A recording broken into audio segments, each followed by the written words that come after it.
Buenas noches, amados hermanos y amigos de su programa Tu pregunta es el tema. Sean todos bienvenidos a este programa de esta noche. Dios les guarde, Dios les bendiga.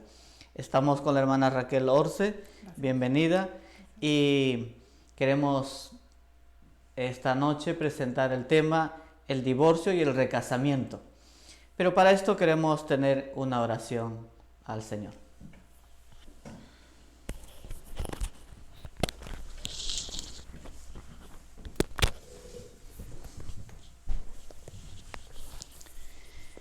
Amado Dios que estás en los cielos, gracias te damos por esta bendita oportunidad. Te rogamos que tu Espíritu Santo pueda alumbrarnos, dirigir este servicio y que las dudas, las inquietudes que pueda existir puedan, Señor, ser disueltas con esta presentación y con la ayuda de tu Espíritu Santo. Bendice a todos los presentes, bendice a tu hija quien tendrá la exposición de tu palabra. En el nombre de Jesús, amén.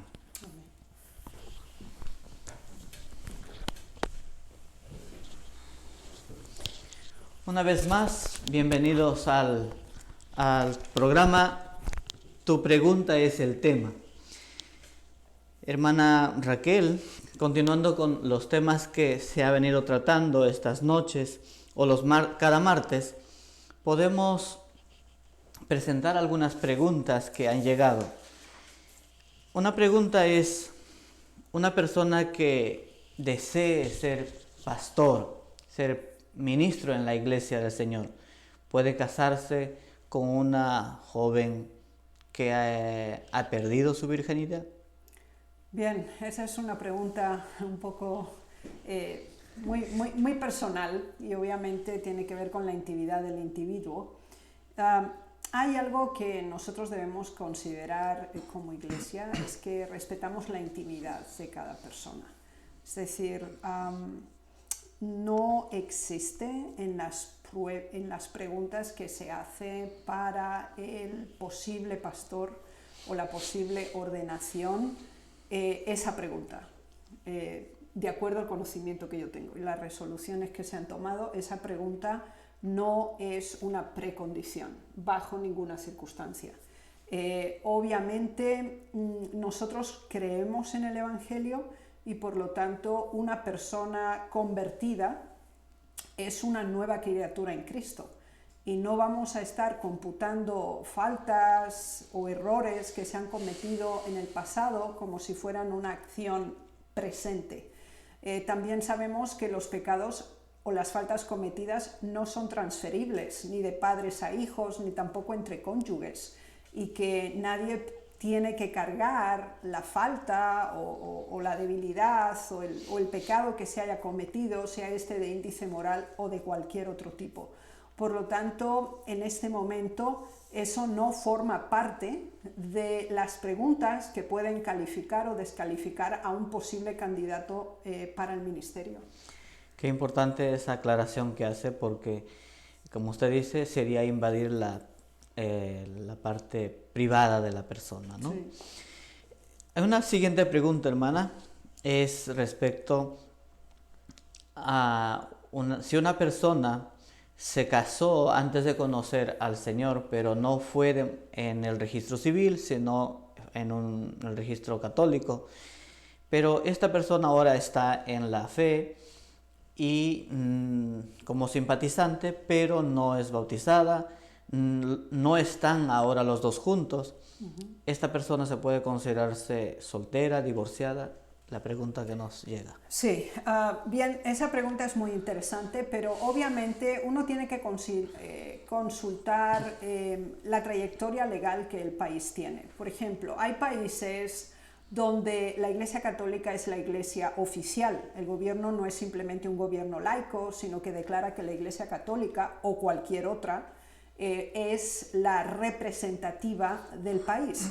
Y en muchos países, por ejemplo, cuando la iglesia que representa al gobierno, en este caso, por ejemplo, la Iglesia Católica, hace un matrimonio, se considera un matrimonio legalmente constituido, porque el registro civil también es automáticamente transferido de él la firma que se realiza ante el sacerdote. Así que ese punto hay que averiguarlo, cómo es la ley en cada país. Además de eso, cuando este matrimonio se ha dado ante una institución religiosa y se ha hecho una promesa formal ante Dios, como las personas vienen a la iglesia, si ya vienen casadas, el matrimonio que ellos han celebrado, sea en la iglesia católica, presbiteriana, pentecostal, mientras haya sido un matrimonio legitimado, es considerado un matrimonio acepto dentro de la iglesia. Por eso no se pide a estas personas que se vuelvan a casar o que tengan que renovar sus votos porque se considera que no es un matrimonio. El segundo punto es muy importante. Hay países, como les decía, no es necesario establecer un registro civil aparte del religioso. Eso debe averiguarlo la persona que ha dirigido la pregunta. Esto va a determinar su estado civil. En función de este asunto, el tercer paso sería si se trata de una separación o de un divorcio o de un abandono. Es decir, a veces ese matrimonio se ha dado, pero uno de los cónyuges ha abandonado el seno familiar. Sin embargo, no se ha procedido con un divorcio formal o inclusive pues, no se ha procedido bajo ningún término y simplemente es un abandono. Ahora, el abandono no elimina el matrimonio. Es decir, cuando un matrimonio desea finalizarse legalmente, debe procederse de acuerdo a los requisitos legales establecidos en el país. Entonces, si su anterior esposo del caso que se nos presenta se declara soltero, bueno, él puede considerarlo así, pero hay que ver ante la ley cuál es su condición.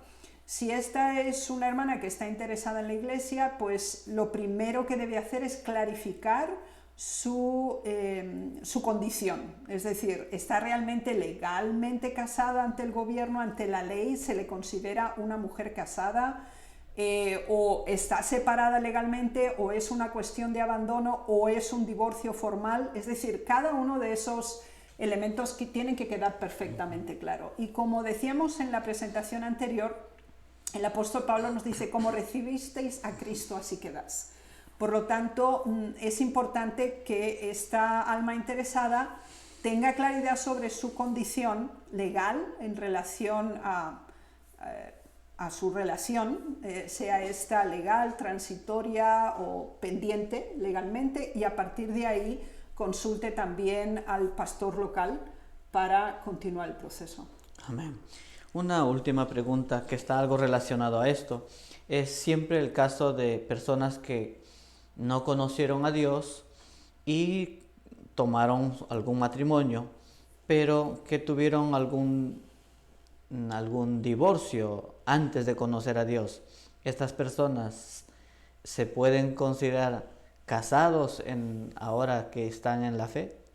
Bien, creo que lo hemos comentado en programas anteriores, también en el último, pero creo que es bueno siempre recordarlo, por si hay personas nuevas que nos visitan y ven el programa. El principio es el siguiente: cuando nosotros hemos tomado decisiones sin conocimiento, sin ser miembros de iglesia, la Biblia es clara al respecto. Dice que pasa por alto el tiempo de ignorancia. ¿Eso qué quiere decir? Que cuando nosotros tenemos la consciencia de lo que se debe y lo que no se debe, lo que es agradable y lo que es rechazable delante de Dios, a partir de ahí somos absolutamente responsables de nuestras acciones. Por lo tanto, si una persona conoce el mensaje después de que ha tenido un primer matrimonio, un primer divorcio, y ahora en su segundo matrimonio viene a la verdad, se le acepta en la condición en que está, pero se le clarifica que no va a poder darse otro recasamiento en la iglesia. ¿Okay? Eso es muy importante que lo entendamos. Es importante entonces resaltar que es el conocimiento que hace la persona tome responsabilidad. Adecuadamente, así es. Amén. Bien, informarles que pueden enviar sus preguntas al correo info@sda1844.org. También pueden solicitar este tema que se tratará esta noche o algún tema tratado anteriormente. Este es tu programa, tu pregunta es el tema y damos parte al tema de hoy, que es el divorcio y el recasamiento. Ajá, gracias. Sí, estamos haciendo una serie bastante extensa sobre este tema. Sin embargo, como han observado, hemos intentado seguir una cronología histórica de manera que siempre podamos contextualizar adecuadamente este tema.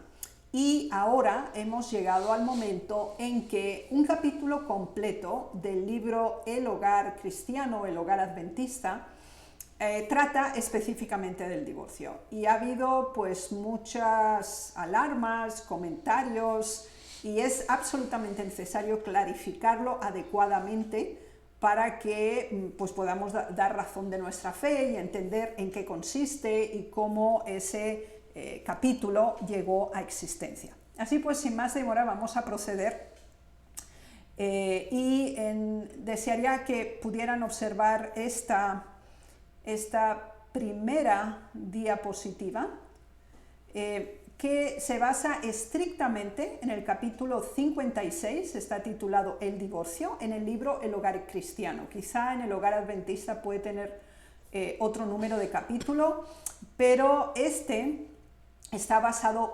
básicamente, el 85% de su contenido, en cartas, y vamos a ver en qué consiste el contenido de este importante capítulo. Bien, lo primero que tenemos que entender es que cuando tenemos un libro del Espíritu de Profecía en nuestras manos, tenemos que establecer un primer nivel de diferenciación. Es un libro editado, confirmado y publicado durante la vida de la hermana White, lo cual quiere decir hasta 1915, porque toda publicación hecha después de 1915 es una compilación. A ver, ¿en qué consiste? Una compilación es un conjunto de fuentes, pueden ser cartas, artículos, diarios, partes de capítulos de otros libros o incluso párrafos independientes que se reúnen porque tienen el objetivo de que están bajo un solo tema. Ahora, el libro El Hogar Cristiano, El Hogar Adventista, fue establecido por primera vez y fue publicado el 8 de mayo de 1952. Y cuando nosotros leemos el índice, que ha sido escrito por los fideicomisarios de la Corporación Editorial de E.G. de White, establecen claramente, y vamos a leer únicamente algunas de estas secciones, es que incluyen escritos que han cubierto un periodo de 7 décadas, es decir, aproximadamente 70 años. El propio prólogo nos dice que son una acumulación de artículos, de testimonios especiales, de manuscritos, es decir, lo primero que nosotros entendemos es que es una compilación. Nunca existió como un libro por sí mismo, sino que fue compilado por los fideicomisarios. Número 2. Es una reunión de diversas publicaciones establecidas en fechas diferentes y en forma de impresión diferente, algunas de ellas no publicadas hasta que aparece este capítulo, y obviamente aquí se nos dice en el prólogo que presenta una sucesión lógica y que se intenta pues preservar el sentido y el propósito inicial. Bien, esto es lo que nos dice la introducción. Ahora nosotros vamos a establecer si se cumple ese principio o no. En este diagrama ustedes pueden ver la estructura del capítulo, es decir, el concepto del interior de este capítulo. Lo primero que ustedes pueden ver es que se han añadido subtítulos, y esto es muy importante entenderlo. Los subtítulos no existían en ninguno de los documentos que han sido compilados. Los subtítulos son creación única y exclusiva de los fideicomisarios. Bien, eso es muy importante que lo entendamos. Segundo, se establecen las fuentes.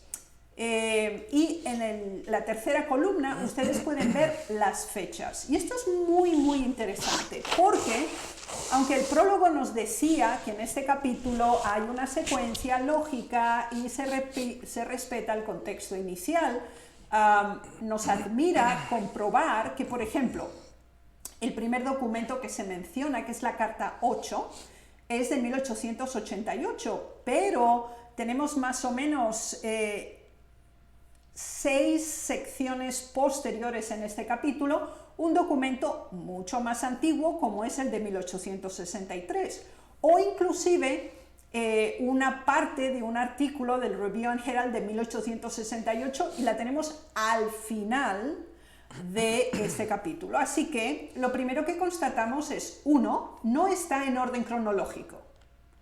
Número 2, se han añadido subtítulos que no existían.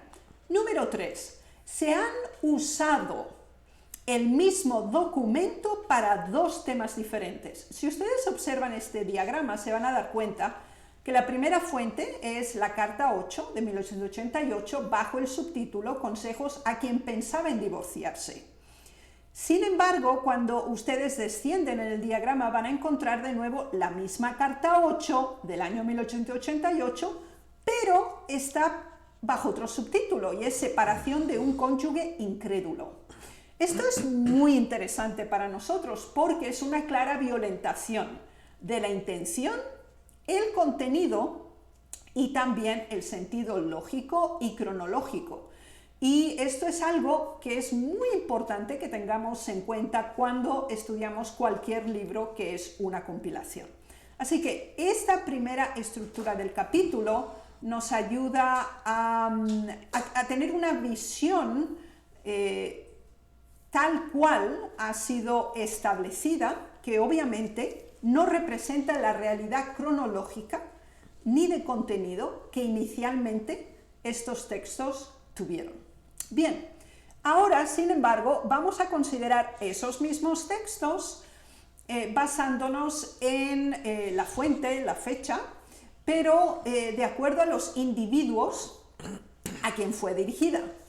Por ejemplo, tenemos la información de casi todos, menos de la carta 47 y la carta 4A, mientras que tenemos al Dr. Gibbs en 2 ocasiones, y si nos fijamos, estamos hablando de Harper. En la mayoría de los casos tenemos 2 casos del Dr. Gibbs, tenemos 3 casos del hermano Harper y sus 2 respectivas esposas, y después el caso de la hermana Carley.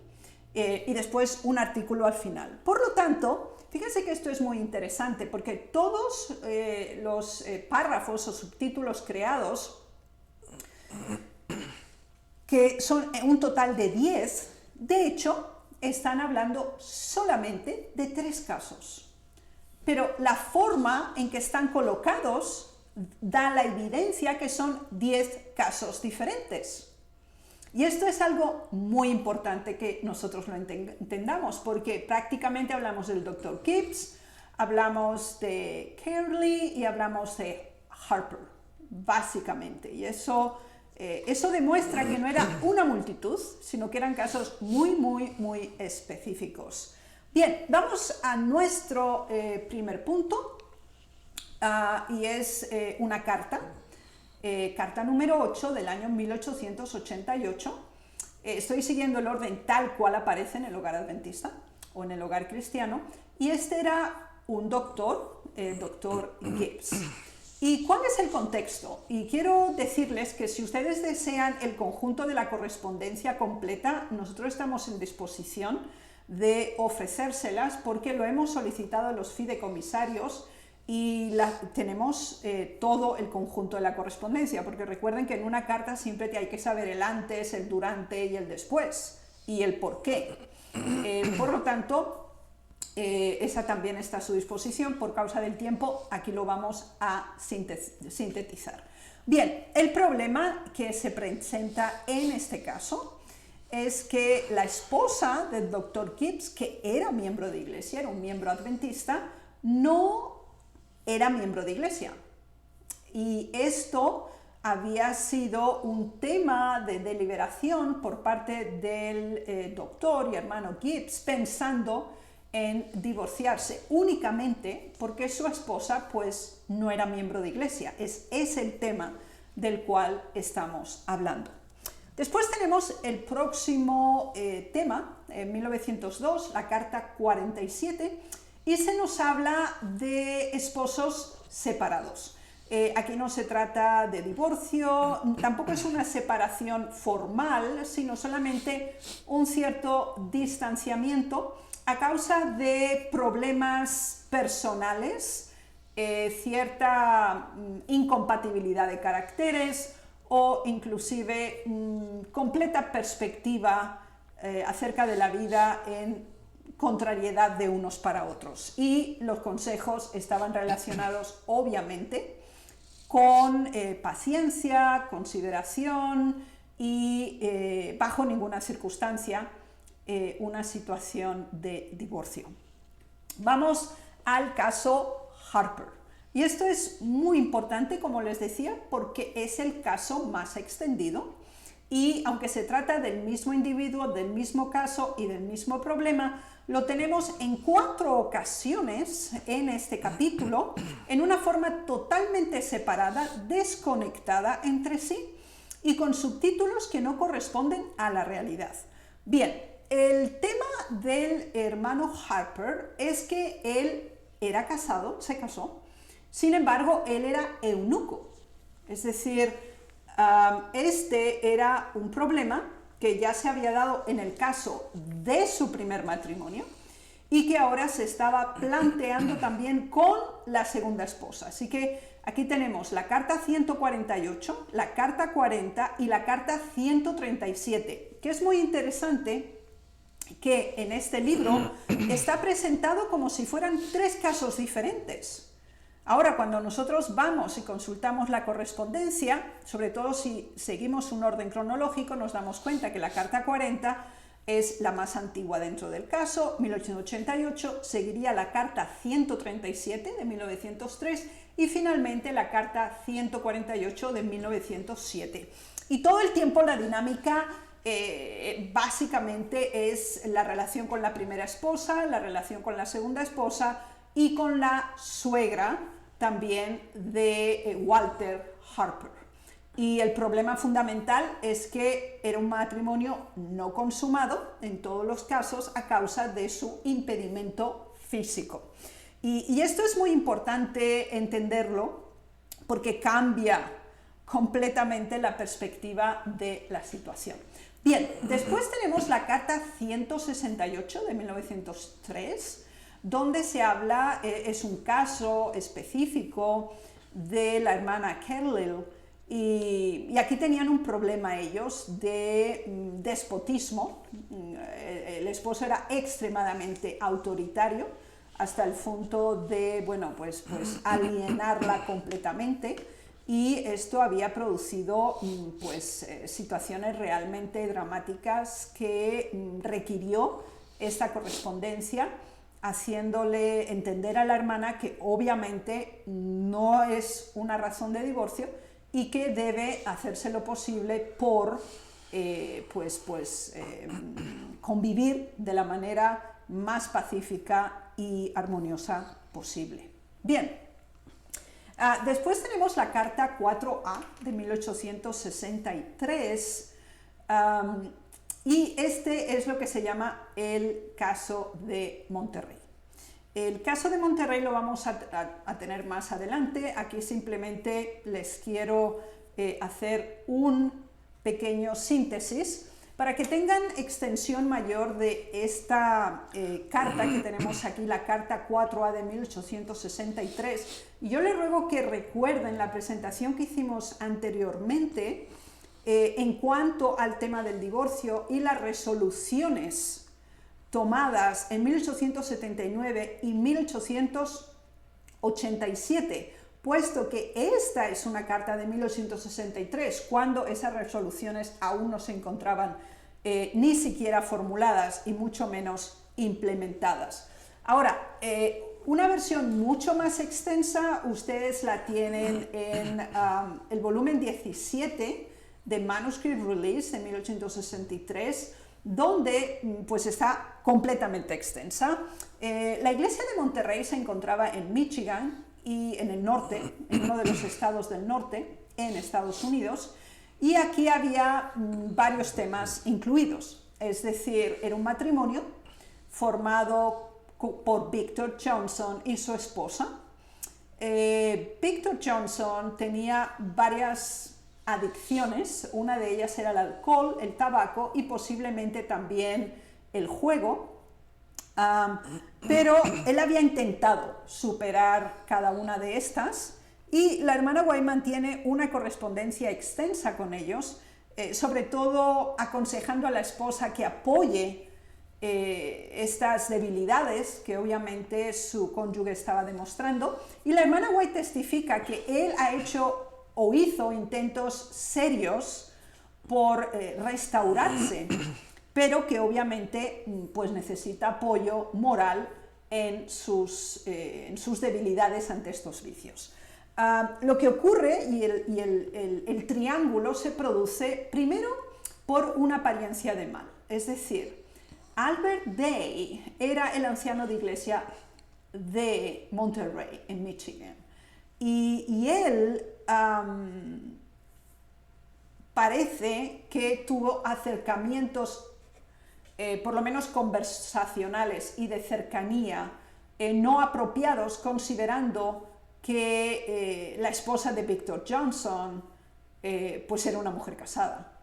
Él llega a ser viudo y se plantea un acercamiento significativo acerca de la señora Johnson, y ellos tienen el plan de divorciarse y que entonces la señora Johnson se convierta en señora Day.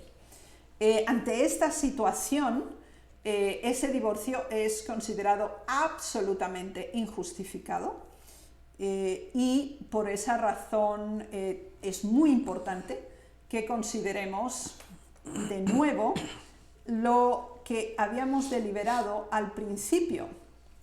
Si ustedes de nuevo ven la estructura del capítulo, pueden constatar con absoluta claridad que los subtítulos no corresponden a la realidad de la situación que contienen las cartas en su sentido pleno. Y los casos que se están presentando no corresponden en su subtítulo al contenido tampoco de las personas a las que se han referido. Por lo tanto, lamentamos tener que confirmar que es una abierta violación de los escritos, las fechas, el contenido y una creación totalmente subjetiva de los subtítulos en este capítulo. Gracias, hermana Raquel. Interesante la explicación que nos ha dado esta noche. Y esta carta va a ser ampliamente tratada, la carta de Monterrey, sí, la carta 4A. Entonces, respecto a los consejos que da en el primer tema, consejos a quien pensaba divorciarse, y posteriormente en un capítulo se habla de la misma persona, del mismo caso, pero separación de un cónyuge. Yeah. Esto puede que haya causado alguna confusión en la iglesia actualmente, ¿verdad? Con toda certeza lo ha producido, porque cuando uno honestamente lee el libro, la impresión que tiene es que el divorcio está legitimado, tal como está expuesto en el capítulo. Entonces, ¿qué es lo que ocurre? Que nosotros colocamos divorcio y recasamiento con la relación causa-efecto. Es decir, si una persona se divorcia, automáticamente adquiere el derecho de casamiento, o recasamiento en este caso, porque sería el segundo. Bajo ninguna circunstancia en estos testimonios que ustedes tienen aquí hay referencia acerca de ese punto. Es obvio, y si ustedes lo recuerdan por la presentación anterior, hablábamos que las resoluciones que fueron tomadas en ese tiempo es que la única razón, suponiendo que se acceda a la opción del divorcio, es solamente bajo adulterio. Y eso no implica recasamiento. Y eso es algo que nosotros tenemos que entender, porque son dos estados diferenciales. Es decir, cuando una persona se ha casado, está casada. Cuando se ha divorciado, es porque ha estado casado. Y si ha tenido hijos, llevan sus apellidos, sigue teniendo responsabilidades financieras, y aunque el vínculo matrimonial legalmente ha sido cancelado, la vinculación consanguínea no ha desaparecido. Por lo tanto, la persona no puede declararse soltera. Es divorciada, porque tiene una serie de responsabilidades legales unidas con una relación legalmente establecida anteriormente. En este caso, por ejemplo, es muy desafortunado el título del capítulo, porque en ningún momento hay una potenciación de divorcio en ninguno de ellos. Y en el caso Harper, ninguno de esos dos matrimonios fueron consumados, porque este señor era físicamente incapaz de consumar un matrimonio, ¿sí? Entonces, esto es algo que nosotros tenemos que entender. Y por eso es fundamental conocer el contexto y no asumir libros compilados como originales. Hay una gran diferencia. Es importante resaltar esta parte porque, como usted dice, este libro fue ya escrito en 1952, ¿verdad? Sí. Cuando ya la hermana ya no estaba con la iglesia. Entonces, como este libro entonces es una recopilación, no es un escrito directo de la hermana. Así es. Amén. Entonces, entendemos que hay que estudiarlo, pero con el cuidado debido, considerando que no es directamente la formación del libro, no es directamente traída por la hermana. Es correcto. Y eso es muy importante porque si ustedes se han fijado en el diagrama, la razón por la cual se lo hemos expuesto es porque primero se dan cuenta que los subtítulos no corresponden al contenido, número uno. Número dos, tal como los párrafos están expuestos, no corresponden al orden cronológico de cómo fueron dados. Y en ningún caso se expresa la auténtica razón y causa de esas declaraciones, porque uno no tiene ni el antes ni el después, y mucho menos el por qué.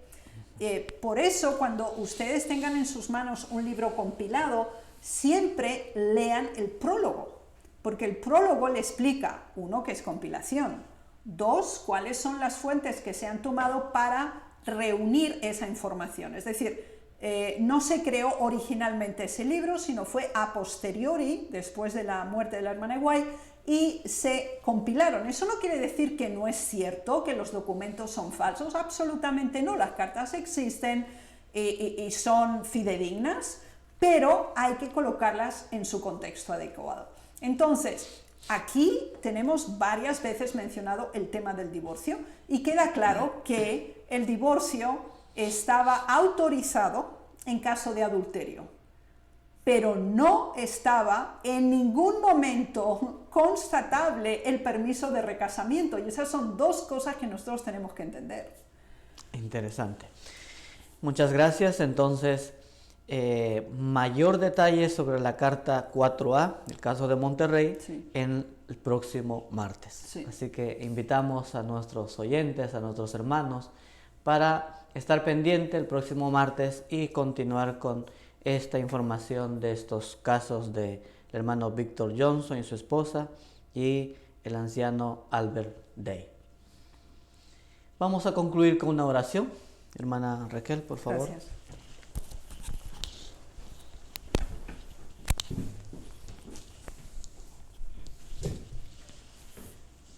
Padre nuestro que estás en los cielos, nos sentimos honrados a inclinarnos ante ti.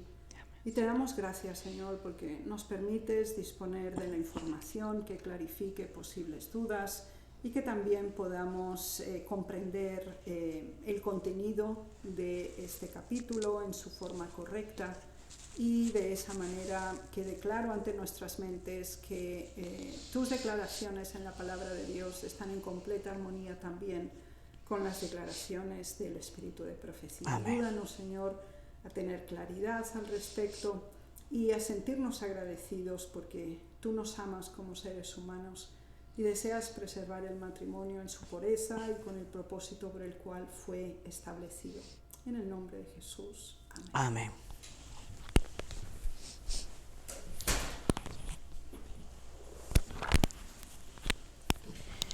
Invitamos entonces a nuestros hermanos el próximo martes a las 8. El Señor les bendiga y muchas gracias, hermana Raquel. Con mucho gusto, gracias.